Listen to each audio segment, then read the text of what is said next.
आज थोडा वेळ थांब. हा क्षण योगायोग नाही, कारण काही वेळा देव उत्तर देत नाही तेव्हा तो फक्त आपल्याला जवळ ओढत असतो. तो अनेक रात्री शांततेत घालवल्यास. सगळे झोपलेले असताना तू मात्र मनाशीच लढत बसलेलास. मी बरोबर आहे ना? माझं कोणी आहे ना?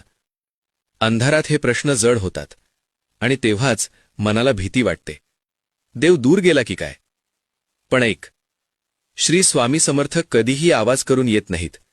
ते शांतपणे येतात. तुझ्या श्वासासोबत, तुझ्या अश्रूंमध्ये, तुझ्या न बोललेल्या वेदनेत. तू हार मानली नाहीस, हे त्यांनी पाहिलं आहे. तू कोसळलास, हेही त्यांनी पाहिलं आहे. आणि तरीसुद्धा तू उभा राहिलास, हेच त्यांच्यासाठी पुरेसं आहे. आज हा व्हिडिओ तुझ्यापर्यंत आला कारण स्वामी तुला सांगू इच्छित आहेत, अंधार संपत चालला आहे. आता घाबरू नकोस.